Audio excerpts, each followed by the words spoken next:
Do you know that feeling where you're totally in flow, doing the thing that you love to do? How often do you get to do that? Welcome to Worldly Families. I'm Justine. Traveling to over 40 countries and living abroad has opened my eyes to new ways of being and doing. I'm all about helping you expand your horizons so you can live and parent more intentionally and more joyfully. In this video, we'll be talking about how to maintain your sense of self. Stick around to the end for my family's schedule and how we actually organize and operationalize this in our lives. First, if you're part of mainstream US culture, there are a couple things hindering you from maintaining your sense of self when you are a working parent. One, millennial parents tend to be hover parents. We are a generation that was so shaped by the good job, this external validation that we seek external approval all the time. We are perfectionists. We tend to want to do everything super well from the get-go. And it's really hard to push through the learning curve when you're not immediately great at something. When millennials become parents, they then tend to throw themselves into parenting, wanting to be the best parent. They want to always be around whatever their kid is doing to make sure that everything is going smoothly and perfectly for them, that they're not encountering any difficulties, or that they know exactly how to handle every difficulty. And you're right there kind of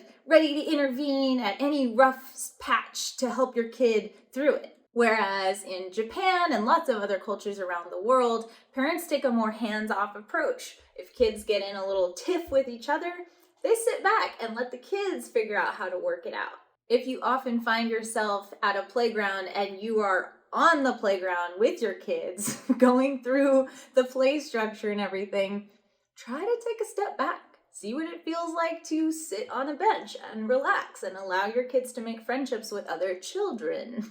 This type of hover parenting also makes us feel like our main identity is as that parent, or at least one major component of our identity. Lots of American parents, once they have a child, think about, all right, now my new identity is mom. This is probably true for dads and other caregivers too, but I think for moms, it hits especially hard. We get this especially strong cultural messages that once you have a kid, now you are primarily mom. But it doesn't have to be that way. And honestly, the compliments that I value the most, that I get consistently about the way I live my life, are the ones around, wow, you really maintain your own independence, your own identity, your own hobbies, your own life, and it seems like you just fold motherhood into that pretty seamlessly. That is true. I do. And I work very, very, very, very, very, very hard to maintain that.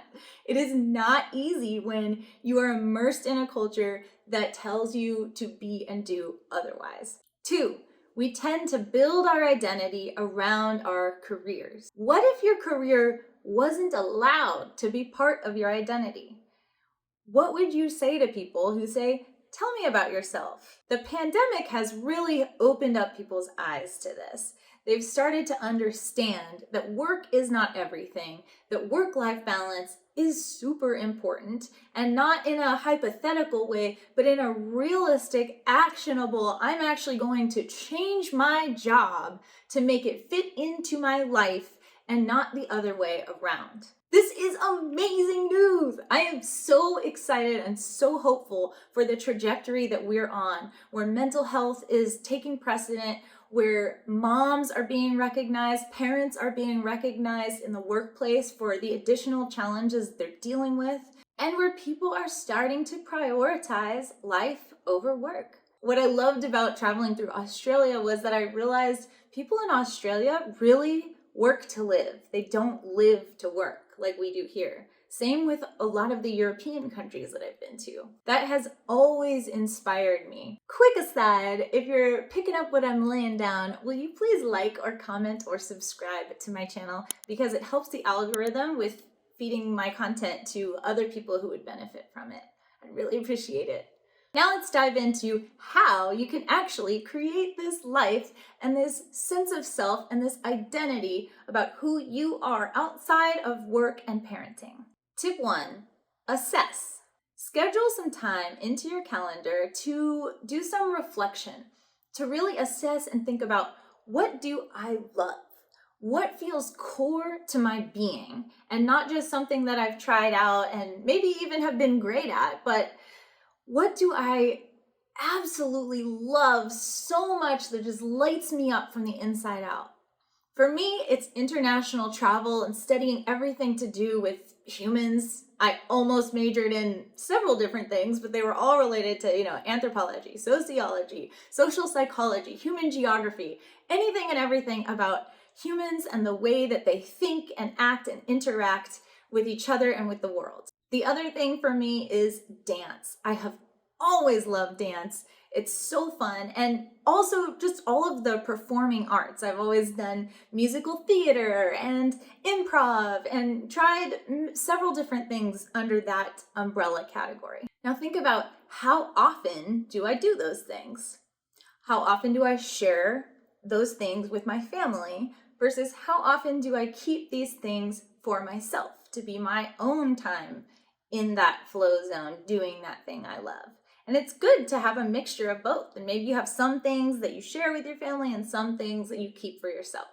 For example, my mom loved tennis growing up. She was obsessed. She never taught us how to play tennis, my sister and I, because that was her thing. That was her special time. She could go out on the court, whack the ball around, and just have a blast on her own and not be in parent mode at all. For me, when I go out dancing, that's my time to do that same thing. At the same time, I love dancing so much. I want to share that love and passion with my family. And luckily, my husband and my 2 kids also love to dance. So we have a dance party pretty much daily. We've started to incorporate it into when we do chores. So we'll put on music, we invested in a good speaker, we'll just blast the music while we're doing dishes and cleaning up after dinner and tidying up the house, and we make it like a fun party.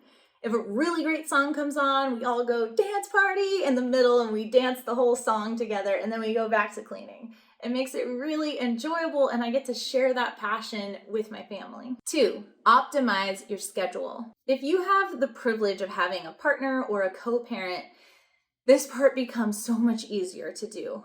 If not, you might need to get creative and think about doing certain things after your kids are asleep, or budgeting for a babysitter or other caretaker to come in a couple of nights a week so that you get some time off. Kenny and I have tried several different approaches to figure out what's the ideal balance for us. And I will spare you all of the details of the evolution of this along the way, but what we are currently doing, which seems to be working very well for all of us, is the following. Kenny and I both work 9-to-5 jobs remotely from home. So that time chunk, Monday through Friday, is already accounted for. Then at night from about 5 to 8 is family time, where we all have dinner together. We maybe play a board game once Onyx goes to sleep and it's just Autumn up with us, who's a little bit older. And then after she goes down, 8:30 pretty much is the cutoff, where we've established with Autumn that parenting time is over. So we're leaving her room. She's free to read for a little while, but we're done with the parenting. If she needs anything, she can handle it herself.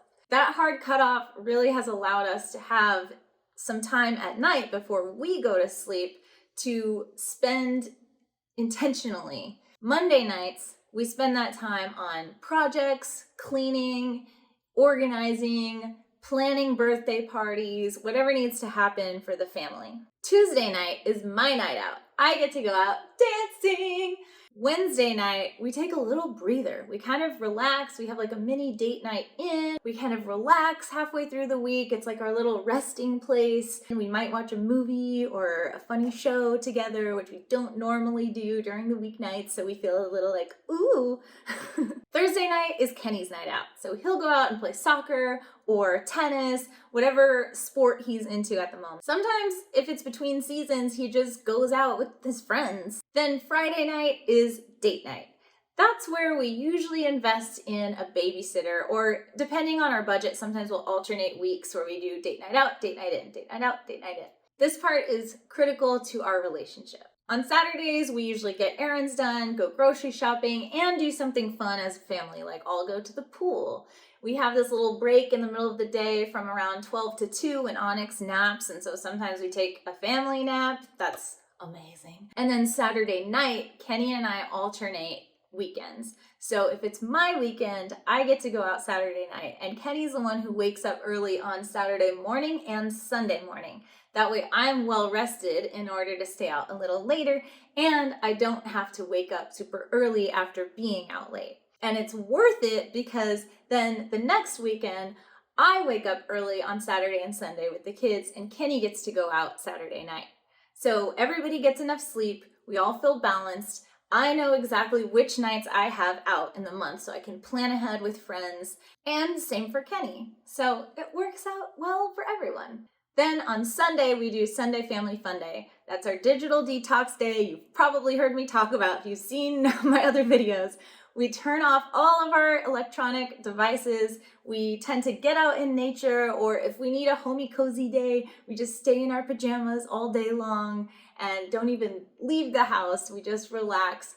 But Sunday is our day to really bond as a family. We did recently make a couple exceptions to the no electronics rule. I have an old phone that doesn't have the ability to call or anything, and we turn that on just to have Spotify playing through the speaker so that we can have music and we can dance. And then we also just added a new exception, which is the Simply Piano and Simply Guitar and Simply Sing apps. Because we have a piano in our living room and a guitar, it's a really great time on Sundays to just infuse it with all of the arts. So we're allowed to go just on those apps to practice piano, practice guitar, practice singing, listen to music, dance, and a lot of times we do arts and crafts too. So Sundays have just become this amazing time to focus on cultivating creativity together. Also, throughout the week, we alternate who wakes up early with the kids. Mondays and Wednesdays, Kenny wakes up early with the kids and I get to sleep in a little bit. Then Tuesdays and Thursdays, I wake up with the kids and Kenny sleeps in a little bit. It works out perfectly based on our nights out. So when I go out dancing on Tuesday, I get to sleep in on Wednesday. You might notice a common theme here where we're very concerned with everybody getting enough sleep, because sleep is fundamental to us all getting along, to us being able to take care of ourselves and do things like exercise and to just be pleasant with each other. We also just added this new feature to our calendar, which is once a quarter, one of us, Kenny or I, will get an entire weekend off. And it's so worth it to take both kids for an entire weekend, knowing that the next quarter, you're gonna get your own long weekend. I've actually already taken 2 weekends where I went to Esalen, probably my favorite place in the world, for these meditation retreats. Annually, we also have a few things that we're planning on doing now that travel has opened back up. One of these is that we want to take one family vacation every year, and Kenny and I want to take one vacation that's just us every year. We have yet to figure out exactly how that's going to work with childcare, but this is what we're working toward. The other trips that are more doable are twice a year we're going to split up. So we're going to do a mommy-daughter trip while Kenny and Onyx do a father-son trip. And then we're going to switch it up and I'll do a mother-son trip while Kenny does a daddy-daughter trip. And these can just be a long weekend too. They don't have to be like a big international trip to Mexico like I just did with Autumn, but it can just be a long weekend. It could be a road trip. It could be glamping. It could be anything, but then you have that really solid bonding time with each child by themselves. This is what we do and what works for us. You can try it out and see how it works for you, or just sit down and brainstorm with your partner if you have a partner, if not by yourself, and try and figure out what is important to you and how can you align your schedule to fit that in on a regular basis. When the doing part of your life aligns with what you love and who you are outside of being a parent and your work, then you start to feel like you are that person. That is your primary identity. And these other things are very important, but not primary things to who you are. 3, talk about sense of self with your kids. Autumn at one point came to me and said, a very vulnerable thing. She said, "Mama, sometimes I feel like you love dance more than us because you spend so much time dancing." And I was so glad that she said that, because then I was able to explain to her that I do love dancing. And here's the thing, there are going to be things when you get older, even now, that you really, really love. And I want you to spend time on that. When you have kids, she wants 5 kids. She's always wanted 5 kids. That number has never changed. When you have kids one day, I would hope that you would continue doing the things that you love and continue prioritizing that and share it with your kids and weave it into your life, and still carve out time to spend with your kids, but also carve out time to do the things that feed your soul. And by doing that myself, I'm showing you how to do that. I'm showing you that that's important.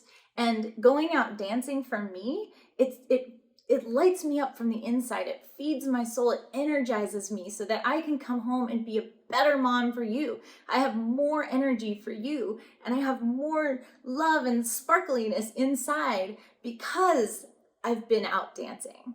So it really does benefit you, and it benefits me. It benefits the whole family when I prioritize having my own sense of self. And she really understood that. Now, whenever I'm about to leave to go dancing, instead of there being almost a tantrum, or maybe sometimes a meltdown, or "Mommy, please don't leave," and a tears and all of that, it's like, have fun, Mom. There might be a "I love you, I'm gonna miss you, but I hope you have so much fun," because she gets it. Yay for communication! I hope this video serves as an invitation to you to sit down and really intentionally map out what the actual daily, weekly, quarterly, annual schedule of your life looks like. Do more of what you love. Follow your bliss. All the cliches. Do it! Thank you so much for watching. I hope you make it a great day, and I will see you in the next video.